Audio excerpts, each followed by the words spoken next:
My parents humiliated me at my sister's graduation. They joked that I was a mistake compared to my perfect sister. So I shocked them by this. At my sister's graduation, I felt absolutely ashamed of my own parents. They denigrated me in front of everyone, even our closest friends and relatives. This was supposed to be only about Elena, my older sister. She was excited to start her new path because she had recently graduated from college and secured an amazing job. When my parents stood up to speak in her honor, I expected them to make appropriate remarks. She has worked hard to reach this milestone and deserves every bit of credit. I was not surprised when, during their address, they included Elena as one of the greatest blessings. I was old enough by then to recognize that my parents adored Elena more than they loved me. She had always been the more gifted daughter, and my parents would constantly compare me to her. Then my parents began to joke in their speech about how they should have stopped having children after Elena. They argued that second-borns are usually useless. They said that if they only had Elena in their lives, they could have spent more time and effort on her instead of me. Hearing them say such awful things openly and casually, while I was sitting right there, stunned me. I searched the room, hoping that someone, anybody, would notice how disturbing their statements were. But all I saw were the faces of my relatives laughing along, as if this horrible simile were simply light entertainment. Though my parents had often made me feel inferior and useless, this was the first time they had done it openly, leaving no room for me to hide from the fact. In their opinion, I simply lacked in comparison to their beautiful daughter, Yelena. This was not an isolated incident or moment of poor judgment. It reinforced what I had long suspected. I was considered a distant afterglow, whereas my older sister would always be the daughter they adored. Growing up as the second child, I became accustomed to our household's implied preference. It constantly crept into their speech, conduct, and routines. My parents frequently forgot to wish me a happy birthday, and on more than one occasion, they were on business travels, leaving me alone. They would never miss Elena's moment. Every year, without fail, both of my parents would be there, planning a spectacular event and ensuring Mom felt honored. Seeing how they showered her with love on her special day taught me early on to manage my expectations and accept that my birthday was not that important to them. As an opinionated youngster, my parents regularly informed me that I was disruptive or unpleasant just because of who I was. I was labeled problematic because I did not fit the quiet, restrained mold they appeared to like, and I was punished for something as simple as being too chatty or honest in expressing my interests. Elena's calm temperament and introverted tendencies, on the other hand, were constantly lauded. In our family, she was regarded as the ideal daughter, as she was mature and polite. She was thus the one who was displayed and paraded in front of everyone. Over the years, I was the one who received the most criticism. I tried for a while to suit the picture my parents seemed to want. I put in the effort, believing that if I acted better, accomplished more, or followed their plan, they would eventually see me differently. But as I grew older, it became clear that I couldn't simply shape myself into Elena's clone. We were two separate people. I tried so hard, but I couldn't be her. I eventually gave up and attempted to adjust to their constant adulation of her. The way they would brag about her accomplishments to anybody who would listen, while dismissing everything I had ever done, still hurt terribly. All of those occurrences, as devastating as they were, had at least remained within our household. I was amazed at how casually they exposed everything at the graduation ceremony. All of those incidents, as traumatic as they were, had at least remained within the family. I was astonished by how casually my parents disgraced me during their speech at Elena's graduation. My parents had never embarrassed me in front of others, so they had never shown the rest of the extended family how little respect they had for me. What hurt me even more was that no one in my entire family showed displeasure or told my parents how inappropriate this was. Nobody even glanced sympathetically at me after my parents cracked those jokes at my expense. My parents continued to laud Elena, and their tones conveyed a sense of pride that I had never seen directed at me. Then they brazenly announced that they had bought her a graduation present, a brand new automobile, which she had always wanted to buy. with everyone's attention on Elena, who hugged my parents with love and gratitude. The room erupted in applause, laughter, and clapping. The three of them were really content. I felt like an outsider in my own family. The funny thing is that I've never been envious of Elena. We'd always gotten along well enough, and I believe she deserved whatever good fortune came along. But that speech broke me. The truth is that after that awful speech, I addressed my parents. For years, I had silently endured their favoritism, scorn, and unpleasant words. I took it all in and convinced myself that if I just tried to be strong and calm instead of irritated, things would get better. But that evening, after the speech and their joke in front of everyone, I had reached a breaking point. I was tired taking everything in and pretending that their comments didn't sting anymore. I thus resolved that I could no longer remain silent. I mustered the courage to speak up, hoping that my parents would see how deeply their acts had hurt me. I wanted them to at least show that they cared enough to listen to me. I wanted them to recognize the misery they had caused over the years and accept the embarrassment I felt at the moment. If I told them how I felt, I figured they'd regret what they said, or at least feel awful about making me appear so little. When I eventually confronted them, I received a cold, scornful response. They paid little attention to my words. Rather than offering sorrow or an apology, they told me I was exaggerating, as if years of being ignored and denigrated could be so easily dismissed. They acted as if I had no right to be furious with them, or as if my feelings did not matter. My father went so far as to remark that he had nothing to be proud of when it came to me, and that I should not hold it against them if they were disappointed with who I was. I recall how casually he stated it, as if my presence did not matter to him.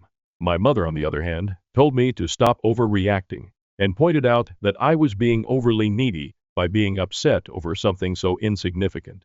It felt as if my parents were saying I hadn't earned the basic respect of being their child, because I hadn't done enough, that I was somehow less deserving of their pride or care than Elena simply because I wasn't her. The matter even resurfaced to Elena, who defended my parents and obviously demanded that I be less harsh with them. She said something that truly hit home, and I'll never forget. I shouldn't have been so outraged by their graduation speech, because it was merely a harmless jest. Elena assured me that if I had studied and worked hard like she did, I could make them proud as well. Among all the words, those that struck the most deeply. It was dreadful to learn I hadn't worked hard enough to earn their respect. She made it sound so simple, as if all the years of effort I had put in were invisible to her, as if my difficulties and attempts to get a job had no bearing. As the older sister, I expected her to protect me in some way, but she didn't. That seemed like betrayal coming from her. Looking back, that conversation turned things around. I realized then that I had left my family behind, done trying to win their approval, done clarifying for them, and done hoping for something that would never come. Love or affirmation. I put all of my work into making something for myself. Starting that day, I immersed myself in my studies, focusing on the things I could influence and create my destiny. 2 years later, all of my hard work paid off when I was accepted on a full scholarship to my dream institution. This was a personal accomplishment for me. This was entirely my own accomplishment, the result of my dedication, determination, and refusal to let my family's neglect define me. After achieving that goal, it appeared, for the first time, that I had done something quite personal. When I gave my parents the news, they were almost as astonished, as if they had never expected me to attend college in the first place. Never alone on a scholarship, Elena scrutinized my admission letter twice, as if she didn't believe I was capable of doing things on my own. Clearly, they had all underestimated me, and watching their surprise made me slightly thrilled. I simply shook my head at her remark, but my mother then turned my mood sour by saying that it was a good thing I had received a full scholarship, because they hadn't set aside any college funds for me anyhow. My parents had no issue paying Elena's tuition, despite their lack of foresight in saving for me. When it was time to move out, I simply packed my belongings and left the house for my college apartment. That day, I made a determined decision to cut off all contact with Elena and my parents. I felt no need to explain my intentions. They had consistently demonstrated, after all, that my feelings, opinions, and values had little influence on them. Why should I exhaust myself trying to explain something they had shown unable to acknowledge, since they hadn't even provided an apology that might restore the years of neglect and agony they had caused me? I recognized that arguing with them was pointless. My family contacted me frequently over the next few weeks and months, sending emails and messages in the vague hope that they had reconsidered their actions and had reached out to make amends. I initially felt compelled to open them. However, each message served as a sour reminder of who they were. Their communications were filled with attempts to mislead me into believing I was the one acting erratically, instead of accepting responsibility for the years of mental pain they had caused. They believed I had overreacted, dismissing my decision to end relationships as immature and impulsive. Their statements consistently returned to the underlying truth. I was the one dissolving the family, so I was wrong to cut them off. I never bothered to respond to any of them.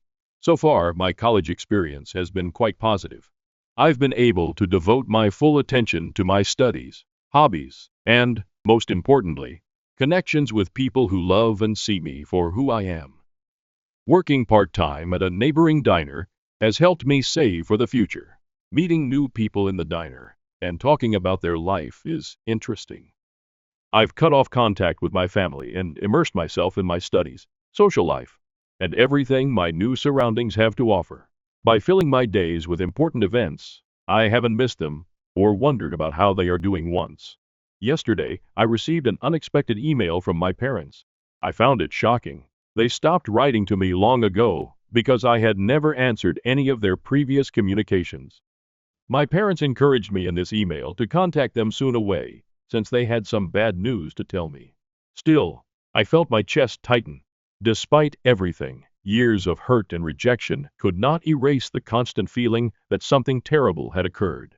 My heart started racing, and all I could think about was the possibility that a family member had been seriously ill, or worse, perished. Despite my resolution to keep them at a distance, fear crept in, my heart hammering as I braced myself for whatever news they were about to bring. I grabbed my phone, unblocked them, and called them immediately back. Elena, who was going through a difficult personal situation, was troubled by the news my parents wanted to share with me. They stated that she had been dealing with drug addiction, which had severely impacted her life. They said that her addiction had gotten so bad that she had lost her job, spent her savings, and was now left with no resources or options. I had no idea Elena was going through anything like this, so the news completely surprised me. She has always been my dependable, high-achieving sibling.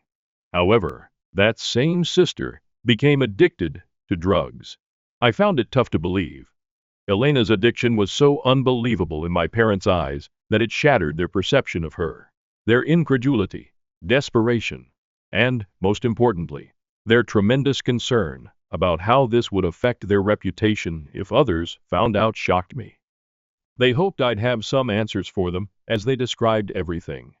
Elena had always appeared to be grounded and responsible, so it was startling that she, of all people, had fallen victim to something as dangerous as heroin addiction. My father then asked me in a mistrustful tone, "You didn't introduce her to drugs back then, did you?" The ramifications surprised me. Not only was the idea completely absurd, but it was also very disgusting to think they may assume I had anything to do with Elena's troubles, much alone anything as serious as introducing her to drugs. How could I bring drugs to my older sister? I mean, I never do drugs myself. Furthermore, I hadn't spoken with Elena or the rest of my family in years due to their mistreatment of me. Having been removed from their life, I had focused on carving my own path away from their toxicity. In the face of their immaculate image of Elena breaking, they were quick to point fingers at someone else, and I was clearly the easiest target. I advised them to speak with Elena before making any assumptions, and I told them that they were unwise to even suspect me. Throughout our conversation, I noticed that my parents were more concerned with the shame that would befall the family if Elena's admissions were public, rather than expressing concern for her.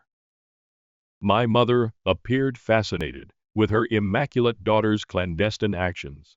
She kept talking about how unexpected it was to discover this aspect of herself and how others would respond if they ever found out. Elena and Dad were overwhelmed and unprepared to deal with the situation. So my mother begged me to return home so I could assist them in caring for Elena. My mother implored me. I mean, what do we even do? I feel so ashamed of her. So maybe you can talk to her for us. As if this were a legitimate demand to make after years of not communicating. I can't help Elena. She needs professional help, I stated bluntly. I emphasized that if they truly cared about her well-being and wanted to help her recover, the finest and most compassionate thing they could do was to admit her to a treatment facility where trained specialists could assist her. But my father immediately rejected the idea of sending her to rehab, nearly trembling at the thought of their family's good name being tarnished by her admission to a treatment center. He was obsessed with the possibility of their reputation being harmed by sending her to such a location. He claimed it would only assist to damage their reputation. The thought of people knowing that their only accomplished daughter had a sickness as serious as heroin addiction horrified him. My father chided me for even considering this option, as if openly admitting her addiction was more shameful, and as if constant surveillance would magically fix the problem. Dad insisted that I return home, and that the three of us work together to care for Elena, putting her under constant observation to prevent a relapse. He kept saying how much they wanted Elena to feel better and get back to her normal life as soon as possible. Their perspective was that everything would return to normal as long as no one else knew. They wanted me to take part in a charade, pretending everything was okay while keeping her issues hidden from everyone else. I got outraged and incredulous as I listened. Why were my parents so concerned with what others thought about them and their reputation? Here was an opportunity for my parents to truly stand up, to demonstrate that they could prioritize their daughter's needs over appearances and transform her life. My sister was plainly suffering from something serious, yet they still struggled to do the proper thing. These people had not altered all that much, obviously. On top of that, they were now attempting to entice me back in, urging me to maintain this family front by assisting them in caring for the sister they frequently likened me to. I claimed I needed some time to think about things. I can't just walk away. After all, I have classes and a job to consider. My parents insisted that I take at least 2 or 3 weeks off to help them because they really needed me right now. About everything, I'm torn. Part of me wants to see what I can do for Elena to make sure she's okay. Another side of me is selfish, allowing my parents to manage their golden child fully on their own. I'm not sure I can be of much help because they are more concerned with saving face than with addressing the root of the problem. Even today, I wonder if I should refuse to return home and care for my drug-addicted sister. Update 1. This story didn't appear like it was going to explode. It is taking some time to look through the hundreds of comments I have received. I wanted to clear up a few things. I don't hate Elena. Actually, I want to help her and genuinely care about her. However, because I have not spoken with my family in 3 years, I have experienced a level of serenity and stability that I did not have previously. I am concerned that reconnecting with Elena may allow my parents to re-enter my life as well. I honestly do not know for sure. If you're wondering, Elena could have been fighting with heroin addiction for years, possibly even before my parents discovered it. Clearly, Elena, the golden child, was praised and kept as the ideal daughter, frequently under intense pressure to maintain that image. This form of pedestal minimizes susceptibility and failure. Any failure, no matter how little, could have been devastating. If Elena believed her worth was solely determined by her accomplishments and how others perceived her, drugs could have developed over time as a coping mechanism for escaping the weight of those expectations or the fear of disappointing our parents. I become even more depressed when I think about my sister, who may have been suffering silently all along without my knowledge. She should have felt comfortable being honest with me earlier, before things got to this point. I would have wanted to be there for her to help her get through it. It just makes me feel powerless. If only I had known about this significant part of her life and could have helped her. My parents expected the best of me and my sister from an early age because they are both high achievers. Personally, I need some time to analyze everything. I will notify you if anything further develops. Update 2. After considerable internal thought and encouragement from some of the comments I read, I decided to contact Elena. She is my sister, despite everything. As a result, I believed it was critical to hear from her directly rather than basing my decisions on my parents' interpretations of events. First, I texted her a short note, asking if she wanted to chat. She responded some hours later, but only agreed to a phone call. When I finally spoke with her, the voice on the other end of the telephone seemed like a shadow of the sister I knew. Elena's tone was obviously weighted, softer, and more careful. She slowly revealed what she was going through. Elena stated that she had fought with addiction for several years. It began shortly after college, when she began working for her law business. She struggled to maintain that status at work by continually working harder than others to impress her supervisor in the hopes of receiving more credit or a promotion. She began to feel burned out after being the perfect, highly talented daughter for so long. Elena felt she couldn't stop, slow down, or get treatment because she had to live up to the expectations everyone had for her. When stress got unbearable, a friend recommended using recreational drugs to unwind. Before she knew it, what began as intermittent use had become interreliance. Elena also stated that she felt imprisoned for the longest time. She couldn't tell her parents she was struggling since she knew how they would react. She felt alone due to their obsessive attention to appearances and denial of anything that contradicted their narrative. She maintained the facade, acting as if everything was fine, even as she began to lose control. She couldn't hide the fact any longer, so she spiraled, lost her job, and depleted her savings. She wondered whether I was criticizing her as harshly as she was analyzing herself, and she expressed her embarrassment for even discussing this with me. It hurt my heart to hear her story. I'd never realized that the platform our parents had set her on was a prison rather than a privilege. She had been bearing the suffocating weight of being their golden child, whereas I had been dealing with the pain of being overlooked. Our parents' focus on control and favoritism had harmed each of us in different ways. There was no way I would have judged her. As a result, I expressed my regret that she had not communicated her feelings with me. My only regret is that I was not with her. Thank you for watching. If you haven't subscribed yet, please do so, and hit the notification bell to stay updated with more shocking real-life stories happening around you. My ex-wife came back after 5 years of divorce, asking for a second chance after abandoning our kids for a new lover.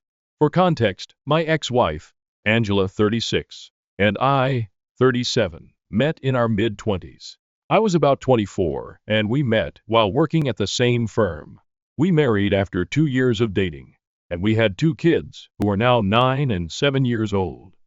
The second pregnancy was unexpected, and she was unhappy with it, but she did not terminate it, even though I assured her it was fine if she did. I didn't want to make her go through anything she didn't want. Following our first daughter, everything was still going well between us, and we were as in love as ever. But that changed following our second pregnancy. Angela became extremely angry and nasty, constantly picking on me or our eldest. I assumed it was just hormones and attempted to reconcile with this new version of her. We expected things to improve over time, but things deteriorated, and my daughter and I learned to tread carefully around her. Angela was supposed to be a stay-at-home mom, but I was taking care of everything. She had stopped her career due to personal ambition after our first child, and she handled all of the housekeeping and cared for our eldest while I worked. However, once she became pregnant with our second child, we had to employ a housekeeper since she said she was too fatigued to perform the housekeeping and care for the children. Despite the fact that it was outside of our budget, I agreed to hire help because I did not want to inconvenience her during her pregnancy. I figured she'd go back to managing the house and the kids when our second daughter was born. To clarify, I was not one of those men who did nothing around the house. Despite my exhaustion, I always tried to help out at home after work. After the birth of our younger daughter, I expected Angela to recuperate in a few months, but several months passed with little improvement.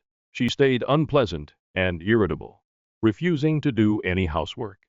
Instead, she would spend the day at home watching television. She didn't play with the kids or take them outside. Instead, she paid our neighbor to take them to the park on occasion. I didn't mean to sound resentful, but I was. I was working long hours to provide for our family, and she refused to perform even the bare minimum at home. It was becoming increasingly expensive to continue paying for the housekeeper who was responsible for all of the cooking, cleaning, and other activities. I also had to pay for all of our other bills and save money for our daughter's future, which was becoming increasingly difficult because Angela refused to help in any way. After nearly 6 months since our younger daughter's birth, I recognized we couldn't keep on like this. I decided to speak to Angela. I expected it to be a difficult conversation, so I asked my parents to watch our girls for the day. When I sat Angela down, I told her that I understood she was fatigued from 2 pregnancies, but I needed her to help me out and collaborate with me. I stated that employing a housekeeper was becoming prohibitively expensive, and I needed her to uphold her promise to return to handling at least part of the domestic chores so that we could cut the cleaner's hours and save money. She immediately rejected the suggestion, claiming she was too busy babysitting the kids to do any cleaning.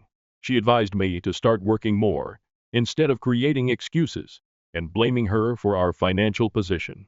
I attempted to explain to her that I was already doing my best, but she needed to do hers as well if we were to have a successful marriage. I also stated how she wasn't really looking after the kids because they were sitting in front of the television with her for hours, something the housekeeper had casually remarked to me. This was a mistake. Angela lashed out, accusing me of spying on her through the housekeeper.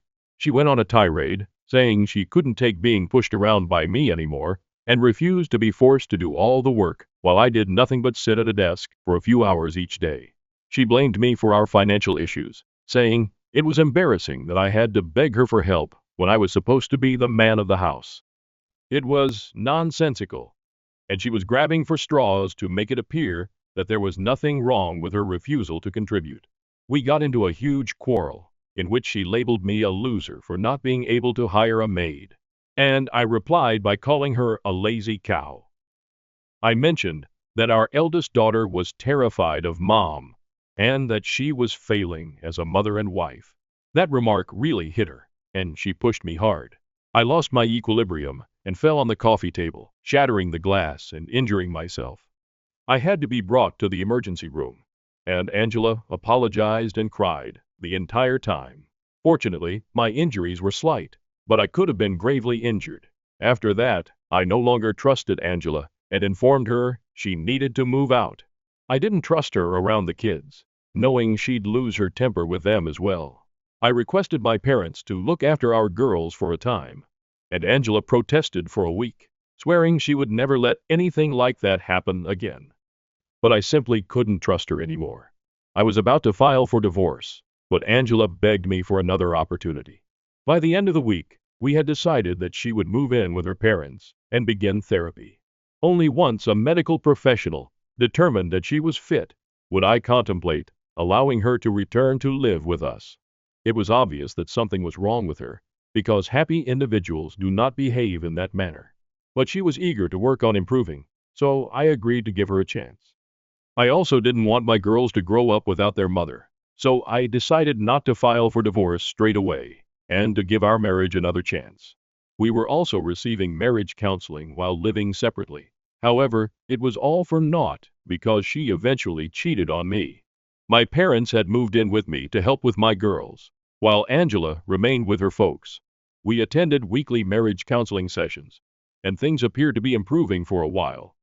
I also communicated with her therapist, who informed me that she was suffering from postpartum depression but was recovering.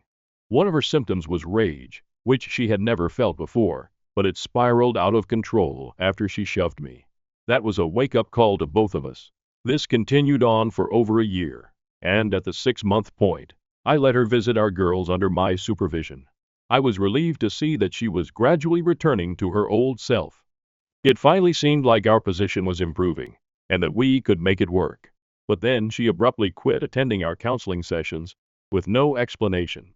She also stopped responding to me, but I was confident that she was making progress because her therapist kept me informed.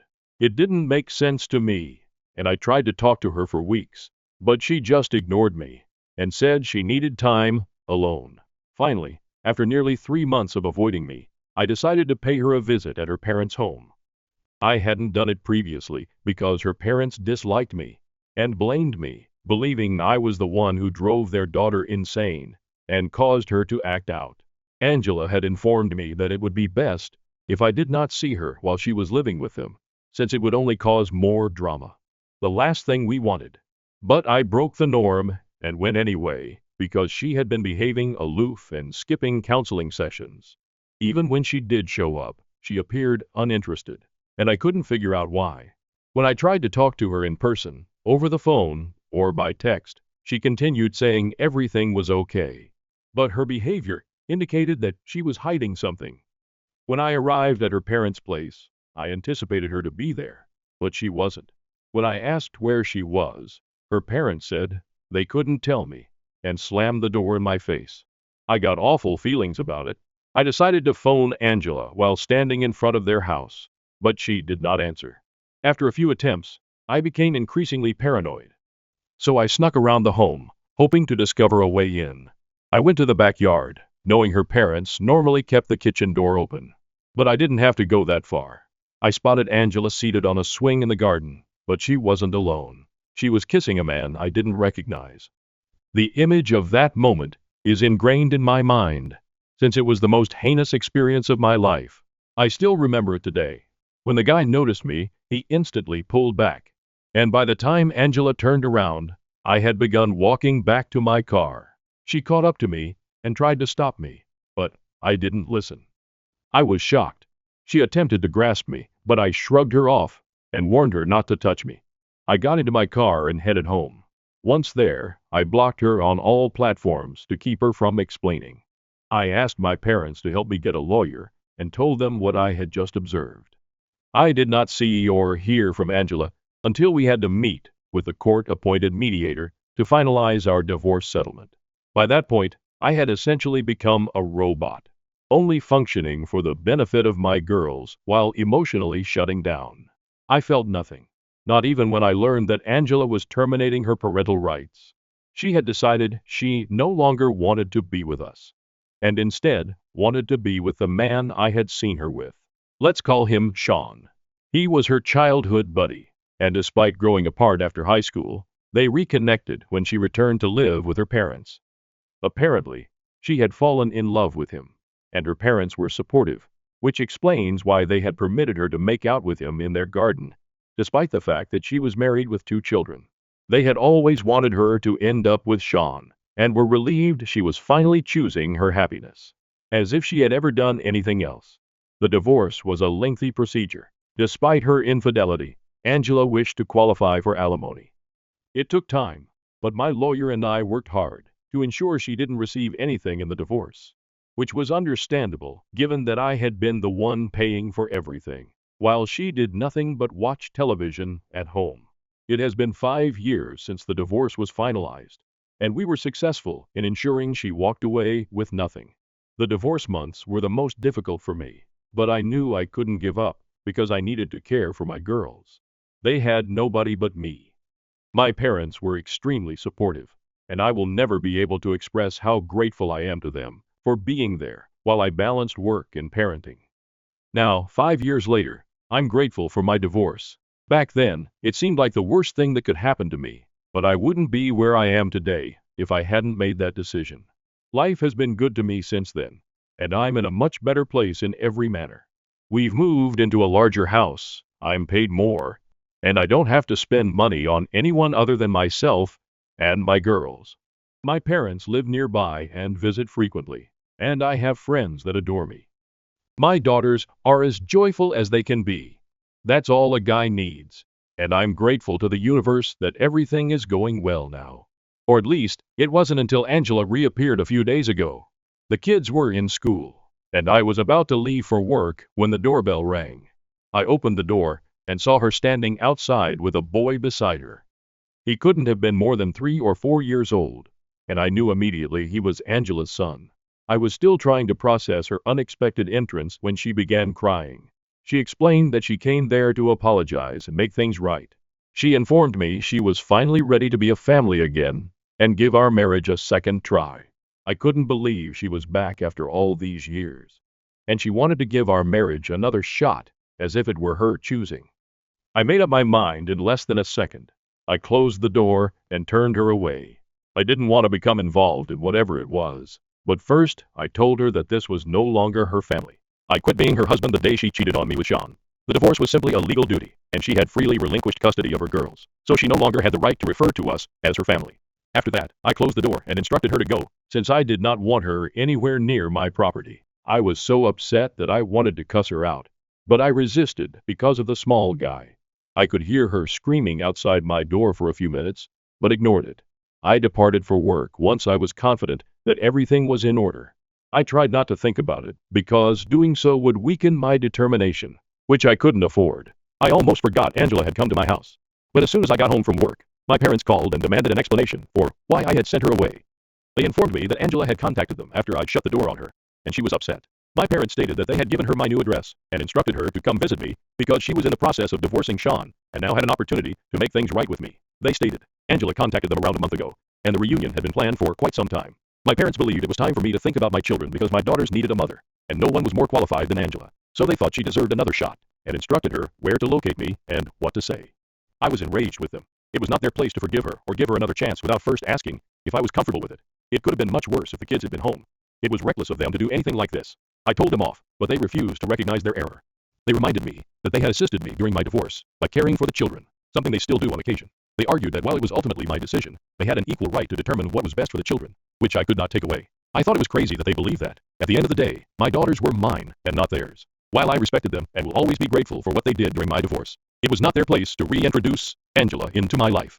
We had a fight, and they informed me that I was the one who was acting selfishly by not giving Angela a second chance. They argued that they had done their due research and that she was a different woman who deserved to be a part of my girl's life, even when I informed them that Angela had signed away her parental rights. They were angry that I believed they would ever endanger my girls or me. They accused me of wrecking their lives because I was too arrogant to acknowledge that my daughters needed their mother. It's been a few days, and I've been thinking about it a lot. I don't think I was wrong or selfish for not giving my ex-wife a second chance at motherhood. Update 1. About a week has passed since Angela arrived at my door with her son, and I recently learned the truth about her relationship with my parents. It's so upsetting that I don't know where to start, and I'm still trying to digest it myself. It's mind-boggling how they've all betrayed me without blinking an eye. Apparently, not only did my parents give her my new address, but they had been in communication with her all along. I had cut her out of my life after the divorce, but they hadn't, because they thought she'd come around eventually. They didn't talk very often, maybe once a month, but it was enough to make me feel betrayed. Sean had made Angela sign up her rights after she was presented with divorce papers. He issued her an ultimatum: abandon her family and create a new life with him, or stay in contact with her children and battle for custody. However, battling for custody required leaving him behind. According to my parents, it was a difficult decision for her, but she ultimately chose Sean and created a new family with him over her current family. My parents told me that immediately after I filed for divorce, Angela called them and asked for their assistance in keeping in touch with her children covertly. She stated that both of us had backed her into a corner. She believed that if she battled for custody, she would be unable to see her children. I was fighting for full custody with supervised visiting rights, but Sean had told her to abandon her children completely. Even if she went up against him and battled for custody, her chances of success were small given the circumstances of our divorce and her temper issues. Fighting felt like a waste of time and resources, as she risked losing Sean in custody of our girls if she went forward with it. That's when my folks stepped in. Angela visited with them privately and asked them to let her keep in touch with our daughters. She was aware that if she signed away her rights, she would forfeit any visitation rights. However, my parents would retain those rights, which they intended to exploit. They deceived me for years by meeting Angela with our daughters behind my back. They justified it by claiming that Angela's plight struck a chord with them and that they couldn't keep a mother away from her children. However, stabbing their own son in the back had no ill effects on their conscience. Whenever I left the kids at their house, my parents would invite Angela to spend time with them. My children never told me they were seeing their mother because my parents bribed them with presents and chocolates to remain silent. When I asked how they spent their time at their grandparents' place, my girls told me they played games with their grandparents and a friend. I'd always imagined they met my parents' true friends. Apparently, my parents had told my daughters to refer to their mother as a friend, in case I questioned. I couldn't believe my girls had lied to me, but I forgive them because they are only children and have been influenced. When I found out the truth from my parents, I confronted my daughters, asking if they had met their mother behind my back. They started crying and said they couldn't tell me because God would punish them if they did. Angela and my parents must have instilled this terror in their minds, which explains their secrecy. I also felt like a terrible father for never asking my parents' friends who they were spending time with. It may have been someone considerably more deadly than Angela, and I might never have known. But now I am putting an end to it. I've already filed for a restraining order against each of them. I have written proof, since my parents explained everything to me via email a few days after our dispute. They expected the email to help me comprehend Angela's desire to remain a mother. but it only confirmed that everyone involved had been lying to me. It's also hilarious that Angela signed away her parental rights and had to see our children in secret, as if it were a crime, simply because Sean did not want her to have any contact with her previous family. He was supposed to be her one true love, but now they're getting divorced. They even have a son together. But Sean, according to my parents, no longer wants to be associated with either of them. He has a job offer and will be going away in a few months. But Angela does not want to leave because their son has begun kindergarten locally. That's why they've been battling for so long, and it all came to a climax 3 months ago when Sean informed her he'd had enough and was taking the job. This was supposed to make me feel terrible for Angela, but instead, I believe justice has been done. I spoke with my lawyer, and the restraining order has been filed. My girls and I had a serious chat about everything, and I informed them that they would not be seeing their grandparents or mother for the time being. They appear to be fine with it, but we are going to therapy to work through it, since I know it has been difficult for them, and will likely continue to be. But it is over now. Update 2. Hello folks, thank you very much for your care and support here. I am grateful that so many people have sent nice comments and blessings to my daughters. My parents and Angela have been served with restraining orders, and are scheduled to appear in court in a few days. I'm not sure how they feel about any of this, because I've blocked them on every conceivable platform. I've also instructed my pals not to contact them if they attempt to do so. I've also enhanced security around my property, and have been working from home for a few days. I contacted my girls' school administration, and notified them of the problem. Initially, I did not want to send them to school for a few days, but I did not want their education to suffer as a result of Angela and my parents. Teachers have been ordered to keep an eye on them, and not allow anyone other than me to pick them up after school. I'm doing everything I can to keep them from getting to us, because I know they'll try. So far, so good. And I'm hopeful that once we receive the restraining order, they will continue to stay away. Update 3. Hello.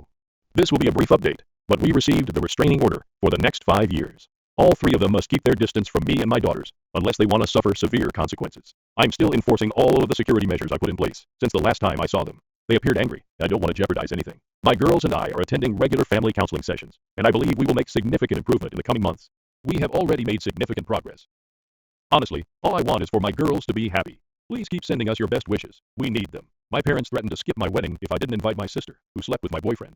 What happened next shocked everyone. I, 2818, never expected to be in this predicament. Yet here I am. My sister Lizzie, 26F, and I used to be quite close growing up. We shared a room in our little suburban home, whispering secrets late into the night and daydreaming about our future. Lizzie was always the more outgoing one, with a talent for art and music, whereas I was the studious kind, constantly buried in a book. Despite our disputes, we remained linked. Our parents, John 55M and Mary 53F, raised us to prioritize family above all else. Dad worked long hours as a construction foreman to support us, while Mom worked part-time and ran the family. They instilled in us a strong sense of loyalty, and taught us the value of sticking together through thick and thin. Little did I know how much my familial loyalty would be tested in the coming years. I met Jake, 30M, in my sophomore year of college. He was a senior, personable and popular, with a love of books that mirrored mine. We bonded over our mutual love of classic novels, and we spent many hours in quaint coffee shops talking about our favorite authors.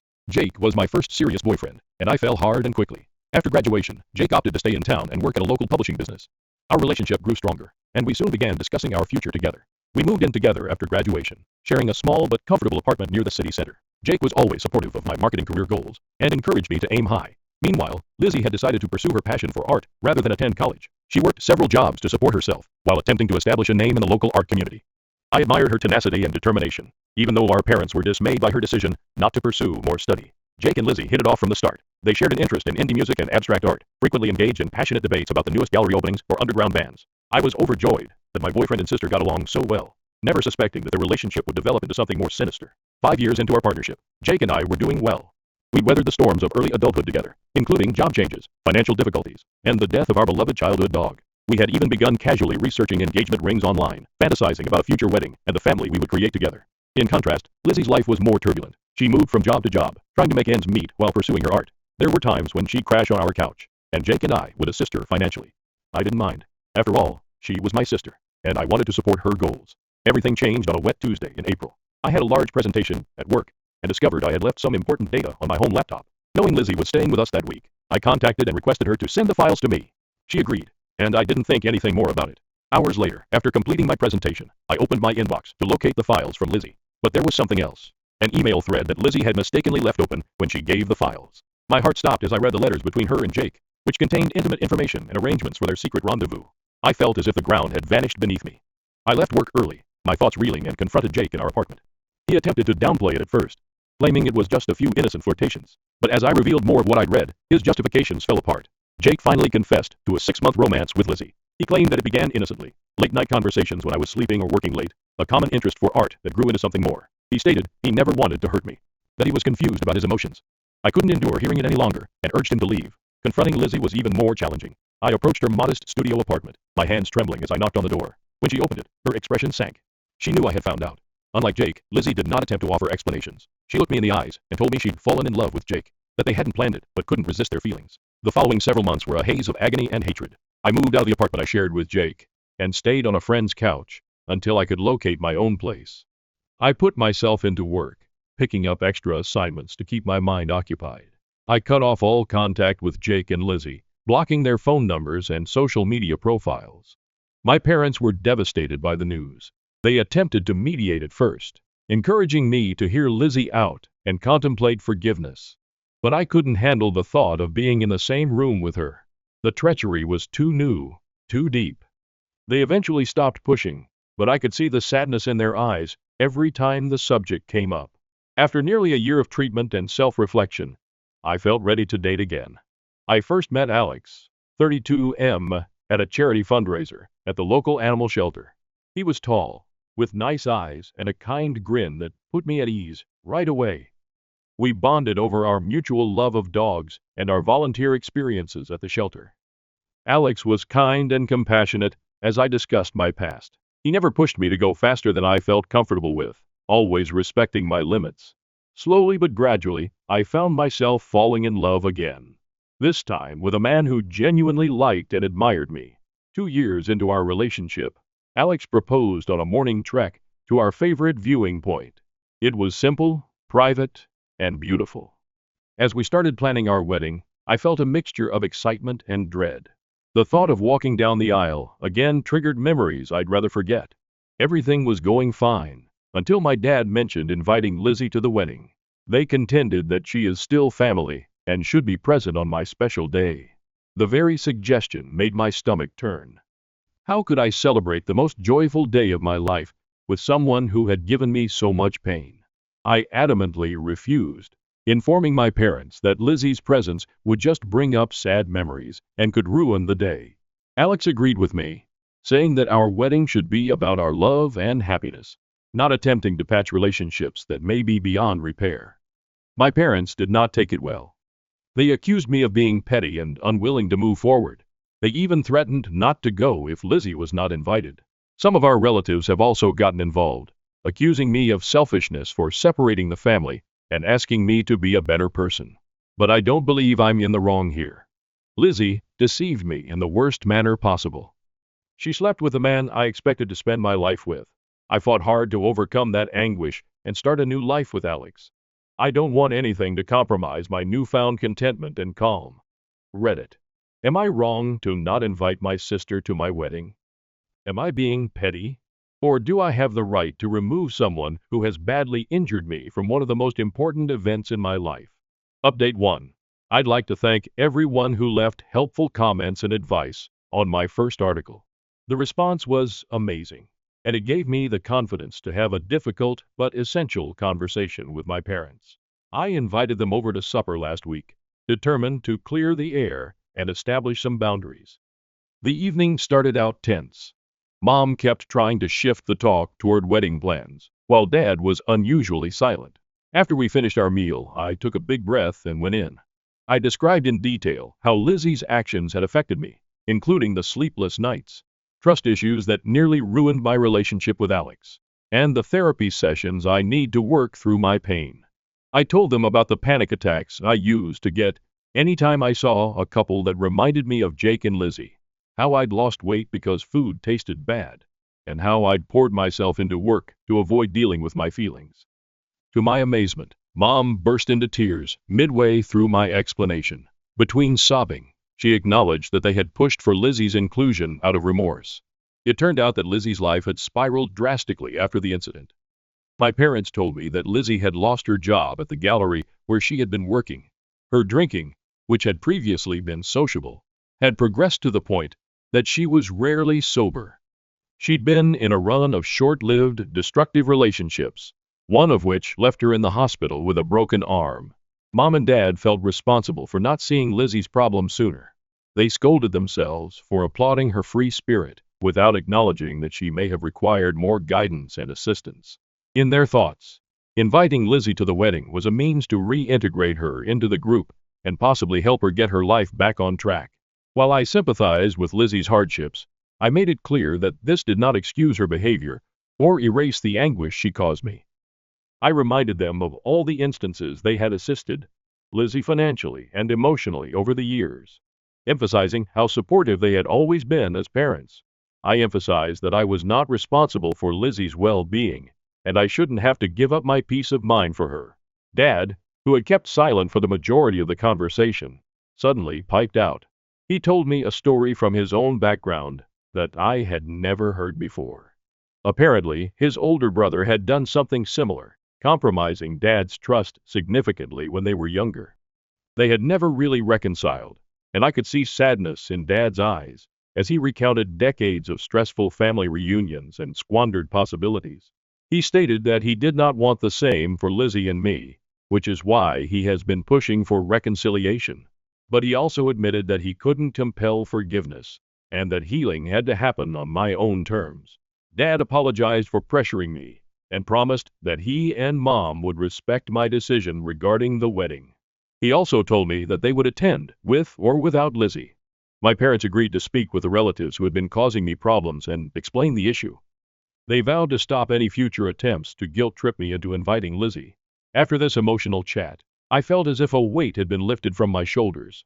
Although my feelings remained unresolved, I felt heard and understood by my parents for the first time since the ordeal began. Alex, who had made himself scarce during the dinner to allow us peace, was quite supportive when I told him later that night. He held me while I cried, a mixture of relief and anguish sweeping over me. He advised we take a weekend trip to decompress and refocus on our wedding planning. We had a wonderful weekend at a nearby beach town, simply enjoying each other's company and finalizing some wedding plans. We chose our wedding cake, chocolate with raspberry filling, planned the celebration playlist, and even practiced our first dance on the beach under the starlight. This event has increased my appreciation for Alex. He's been my rock through it all, constantly prioritizing my sentiments and wholeheartedly supporting me. I am more confident than ever that I am marrying the right guy. The wedding is now less than 2 months away, and I'm looking forward to celebrating our love with those who actually care about us. I still feel sad about Lizzie's absence, but I know this is the best decision for my mental health and happiness. Thank you again, Reddit, for assisting me in standing my ground and prioritizing my well-being. Your support has meant more than you realize. Update 2. It has been a crazy few weeks since my last post, and I have some unexpected news to offer. I received Lizzie's letter around 3 weeks ago. The envelope lay on our kitchen counter for days, and I hesitated whether to open it or throw it away. Alex, ever the voice of reason, argued that reading it might bring some closure, even if I choose not to react. Finally, on a peaceful Sunday morning, I mustered the confidence to open the letter. It was many pages lengthy and contained Lizzie's trademark loopy handwriting. As I read, I could practically hear her voice in my thoughts, recalling late-night chats and secrets from our youth. Lizzie began by acknowledging the grief she had caused me, accepting full responsibility for her actions without making excuses. She wrote of the downward spiral her life had taken after Jake left her, and how she turned to drink to alleviate her remorse and shame. She admitted to suffering from depression, which had begun long before the episode with Jake, but had increased dramatically thereafter. Her admission that she was going to rehab stunned me the most. She had apparently been in a treatment facility for the previous 6 months, focusing on her sobriety and mental wellness. She wrote of the grueling treatment sessions, group gatherings, and the difficult task of confronting her demons. Lizzie mentioned that part of her healing journey was making amends to individuals she had harmed. She clarified that she did not seek forgiveness and respected my decision not to include her at the wedding. Her intention in writing was just to apologize and inform me that she was attempting to become a better person. The letter finished with a story from our childhood. I stood up for her against some bullies at school.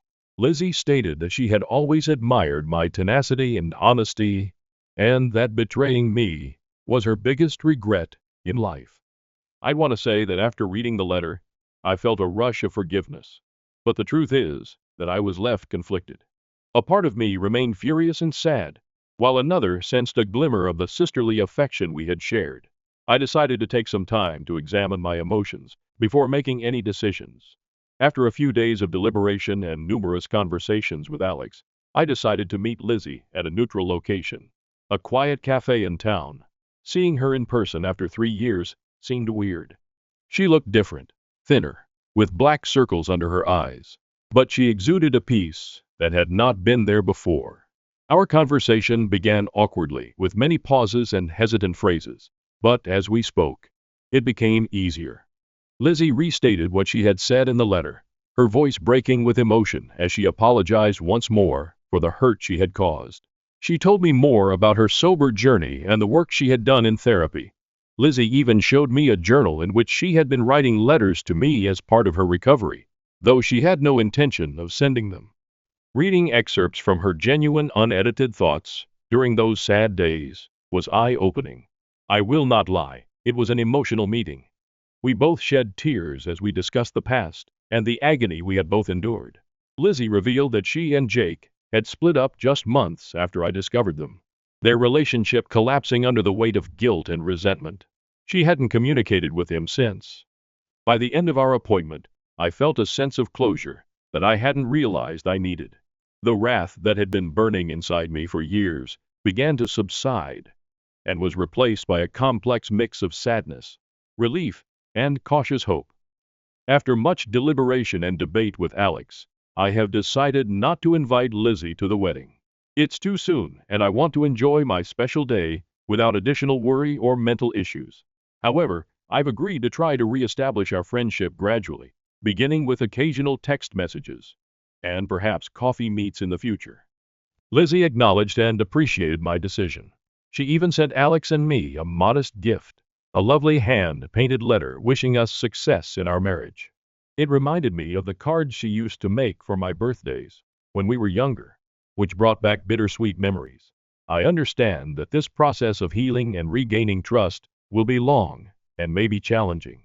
There are still times when the anguish of betrayal resurfaces, reminding me of everything we have lost.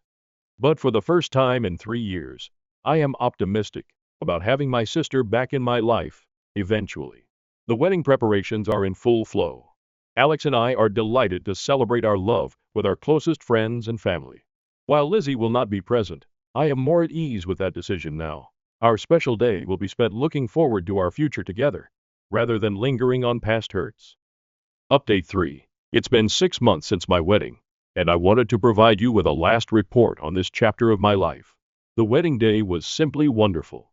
Alex and I exchanged vows in front of our loved ones in the stunning vineyard setting we had chosen. The weather was perfect, with a moderate breeze and brilliant blue skies that appeared to reflect the joy I felt inside my heart. I walked down the aisle on my father's arm, my gaze fixed on Alex's. All of the drama and pain of the previous years seemed to fade away in that instant. As I stood at the altar with my soon-to-be husband, all I could feel was love and appreciation. The ceremony was modest and personal, with readings picked by our closest friends and vows written by ourselves. There wasn't a dry eye in the house when Alex swore to always be my safe harbor, and I promised to be his constant companion throughout life's experiences. The reception was a happy occasion. The meal was wonderful, the wine was plenty, and the dance floor was full all night. My parents were on their best behavior, honoring Alex and me with no mention of Lizzie. It was great to see them so joyful and supportive. Lizzie followed my requests and did not attempt to contact me on the wedding day. Instead, she delivered a gorgeous bouquet of sunflowers, my favorite flower since childhood, to my hotel room. The accompanying note congratulated us and wished us a life of happiness. It was a lovely gesture that I appreciated even more than I had imagined. Since the wedding, Alex and I have adjusted into married life, which has been fantastic. We recently purchased our first home together, a quaint craftsman-style house with a modest backyard. We've enjoyed making it our own by painting the walls and adding a garden. It feels nice to be starting a life together and making new memories in a space that is genuinely ours. My friendship with Lizzie is gradually improving. We've had a few more coffee meetings and are now texting on a regular basis. Our chats are still somewhat guarded, but there is a developing comfort between us that reminds me of our previous connection. Last month, we even ate dinner with our parents. It was a little awkward at begin with everyone trying to avoid certain issues, but as the evening proceeded, it became more like old times. Lizzie remains committed to her recovery and has been making significant improvements in her life. She's back in school, training to be a counselor for disturbed teenagers. She thinks her own experiences have given her insight into the difficulties that young people encounter, and she wants to help others avoid the mistakes she did. Seeing her progress and commitment to changing her life has aided me in my forgiveness journey. Lizzie recently inquired if she might exhibit some of her work at a local gallery. I hesitated at first, recollections of her previous artistic pursuits triggering conflicting feelings. But I decided to go with Alex by my side for support. Walking into the gallery, I was taken aback by the transformation in her work. The chaotic dark pieces of her turbulent years were replaced by brilliant, hopeful canvases that appeared to throb with life. One painting in particular caught my eye. Two interwoven trees, with branches reaching for the sky. Lizzie subsequently told me that it reflected her wish for our relationship to flourish together again after our separation. While we are not back to being best friends, and I doubt we ever will be, I am delighted we are working to mend our friendship. It's a lengthy process, with occasional setbacks when past hurts resurface.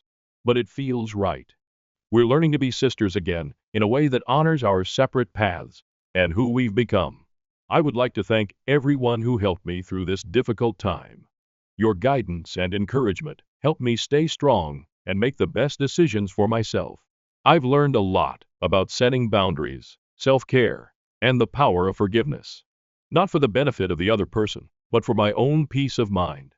Looking back, I recognize that the healing process isn't linear. There are good days and bad days, moments of progress and moments of uncertainty. But I'm pleased of how far I've gone and enthusiastic about what the future holds with Alex. To anyone in a similar situation, remember that it is acceptable to prioritize your personal well-being. Healing takes time, and you don't have to forgive somebody until you're ready to do so. Trust your intuition, surround yourself with helpful people, and do not be hesitant to seek professional help if necessary. As for me, I'm looking forward to the next chapter in my relationship with Alex. We're talking about starting a family soon, and the prospect of becoming parents both excites and scares us. Whenever problems come our way, I am confident that we will confront them together stronger for having weathered the storm. Karen demands that her husband eat all the extra food she cooks after his weight loss. I, 37 male, and my wife, 35, are currently cooling down from an altercation in which I told her unequivocally that she needed to make less food in the future, or I would continue to not eat it. The backstory is really basic, and it does not jeopardize our marriage or cause any severe problems. As a basketball player, I'm getting older, and my knees are giving out. At the end of lockdown, I weighed roughly 196 pounds and stood 5'9". I realized I needed to make a change and get back down to my pre-lockdown weight of around 163 pounds. Now I'm down to 70 kilograms, and I'm pleased with my development. I intend to make this my new normal as I grow older. However, my wife isn't overjoyed. I've lost all of my weight, and there are no love handles for her to play with anymore. Most upsetting for her is that I don't eat as much as I used to. We rotate cooking tasks every day, and when it's my turn, I usually make just enough. But when she prepares, there's usually enough food to fill another dish. My wife is too small to eat it, and I'm now a guy who doesn't either. I always recommend that we save it for dinner the next day. I don't have breakfast, and lunch is provided by my employer. It worked for a time. The leftover soon ended up in the garbage, and she'd ask me to make something new instead. Although things have been mostly great, she does not hesitate to observe that men should be eating seconds or thirds. It's simply the Japanese way for her. She's Japanese, and we live in Japan. She remembers her father joyfully asking for seconds and thirds. She is becoming increasingly embarrassed that her spouse dislikes her cuisine, although I enjoy it. Her cooking is excellent, and I eat as much as I can when she prepares it. It's just that she earns too much. We've talked about her portion sizes, but it always comes down to letting her cook her way. This all boiled over earlier today when she asked if I wanted a second plate of excellent fried chicken. and I declined since I was just too full. She replied, "Are you going to throw away all of this chicken? That's incredibly wasteful." I knew I was responding incorrectly, but I still said, "You are wasting all of this chicken. I told you to prepare less food. I have been telling you for months. I don't see you eating the chicken either. You're the one wasting money and effort on extra food that I won't eat. And that won't change." She's now in bed after crying, and nothing I said helped her feel better. I'm downstairs writing this. I know my attitude was incorrect at the time, but have I been a jerk throughout this weight loss journey? Or at least when it comes to my wife's cooking? Should I have just swallowed it up and eaten her entire meal? Comment 1. Not a jerk. You've already said a lot about it. She should have to eat whatever leftovers she makes. Hopefully this is not the case. But she could be unintentionally undermining your weight reduction. Comment 2. Not a jerk. It is an Asian phenomenon. Food means love. I'm Chinese, and my mother regularly overcooks, and then comments on all of our weights. It took almost 20 years, and all of the kids moved out for her to finally cook less, or at least enough, so that everyone was finished and there were no leftovers when we visited her. Simply tell your wife that you do not perceive food in the same manner. Food provides sustenance, and overeating is a dangerous habit. Excess weight at your age causes health concerns, and if she cares about you, she would not want that. Just keep repeating it while telling her that you still love her, even if you want to eat less of what she prepares.